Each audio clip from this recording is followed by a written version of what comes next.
صباح الخير. الله يجعل يومكم جميل. النهاردة قلت كده افطر سندوتش فول وسندوتش طعمية، مش عايزة غيرهم والله لا معاهم. بصوا الطبق اهو عبارة عن سندوتشين، بعت اشتريتهم، لا فيهم سلطة ولا فيهم اي حاجة. وهوريكم اهو السندوتش اهو عشان تبقوا عارفين. ادي فول اهو من جوه، ادي شوية الفول اللي جوه اهم، وادي ساندوتش اهو فيه طعميايه. وانا كده كده الحمد لله ما باكلش سلطات. الساندوتشين دول بكام يا مؤمنين بالتوصيل بتاعهم؟ 51 جنيه. ما تجيش بقى واحده عقربه تقولك هو كيلو المحشي ليه بيتباع بالسعر ده؟ ليه طاجن اللحمه يبقى بالسعر ده؟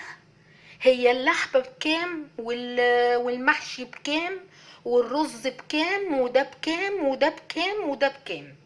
لما انا اكون بفطر فول وطعمية ب50 جنيه فرد، يبقى ما تجيش واحدة متخلفة عقليا او بني ادم لا يفقه اي شيء في حياته يقولك ليه الفرخة بكذا؟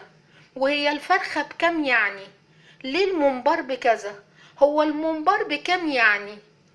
كلمة هو بكام يعني دي منتهى الاستفزاز. انت بتاكل سندوتش فول وطعمية بالسعر ده، يبقى انت عايز تاكل وجبة غدا محترمة تبقى بكام؟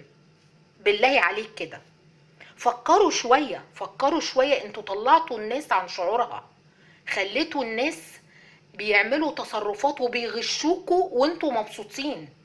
بيجيبوا حاجات رضيئة ويعملوا لكوا اكل بيها في منتهى الرداءة اللي في الدنيا عشان خاطر الناس مش عايزة تميز. لما يكون كيلو اللحمة ب400 جنيه، انت مستني لما تطلب طلب منه هتاخده بكام؟ تاخده ب100 جنيه؟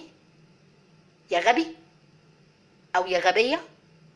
الفيديو ده ما كانش ينفع يتعمل بشكل غير كده، كان لازم يتعمل بالشكل ده، لان فعلا الموضوع في منتهى الاستفزاز اللي في الدنيا. ناس بتصرف في محلات قفلت بسبب تصرفات الناس.